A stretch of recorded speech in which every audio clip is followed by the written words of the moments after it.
এই দেখুন সকাল সকাল আজকে কী নিয়ে বসে পড়া হয়েছে।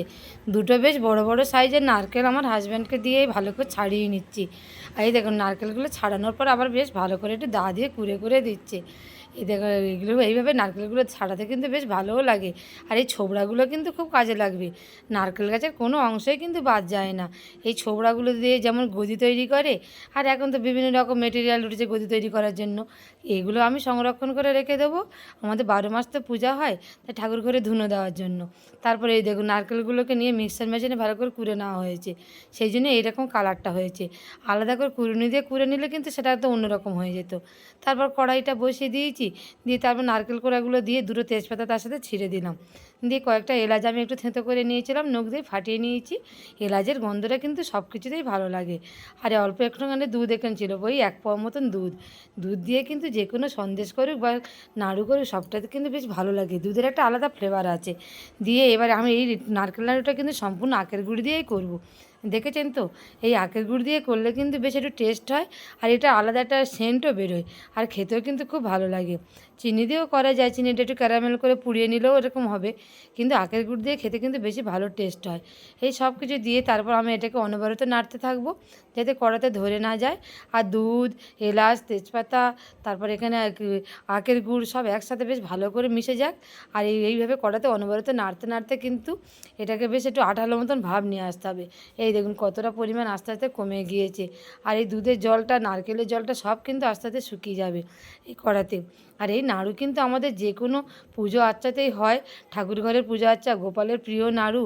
আর বাড়িতে ছেলে থেকে বড় বাচ্চা কাচ্চা সবাই কিন্তু ভালোবাসে নাড়ু। যেন আগেতে, এখন তো কত রকমের সন্দেশ উঠেছে, কত রকমের মিষ্টি উঠেছে, কিন্তু আগে আগে কিন্তু এই নারকেল সব গাছে গাছে দিয়ে নাড়ু করেই সবাই ঘরে রাখতো।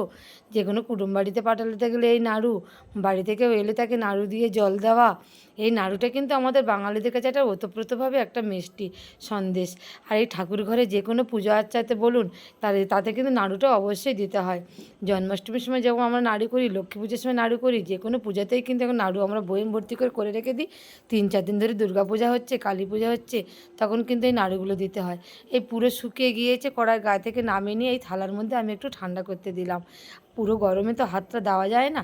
তারপর একটু একটু করে কেটে কেটে নিয়ে আর এই একটা একটা করে গোল গোল করে করে দিচ্ছি। আর পুরো চিনি দিয়ে করলে কিন্তু নাড়ুটা এখানে সাদা হতো, কিন্তু এই চিনি দেওয়ার থেকে আখের গুঁড়ি দিয়ে করলে কিন্তু এর একটা আলাদা টেস্ট হয়। আপনারা কারা কারা কিন্তু এইভাবে নাড়ুটা করেন বলুন। আর নাড়ু খেতে ভালোবাসে না এমন কে বা আছে? নাড়ু খেতে কিন্তু সবাই ভালোবাসে।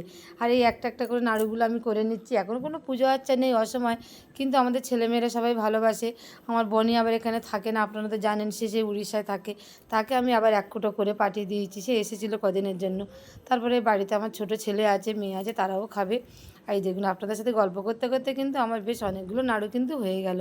আর একটু গরম গরম লাগছে হাতে, কিন্তু কি করা যাবে, একটু সহ্য করে নিয়ে এইভাবে করতে হবে। এই দেখুন, তারপরে এই তেজপাতার গায়ে যত ছাইগুলো লেগে গেছিলো সেগুলোকেও কিন্তু আমি একটা একটা করে ছাড়িয়ে নিচ্ছি। তেজপাতার যা সেন্ট সব তো নাড়ুর ভিতরে চলে গিয়েছে, এখন আর কোনো অসুবিধে নেই। ব্যাস, অনেকটা নাড়ু আমার এখানে তৈরি হয়ে গেল। আর এগুলো যতটা হাওয়া বাতাস খাবে, ঠান্ডা হয়ে যাবে, আরও বেশ শক্ত হয়ে যাবে। তাহলে আর কি, আজকের ভিডিওটা এই পর্যন্তই। আপনাদের সঙ্গে দেখা হবে আবার পরের ভিডিওটি ভালো লাগলে সবাই একটা লাইক করবেন, কমেন্ট করবেন। ধন্যবাদ।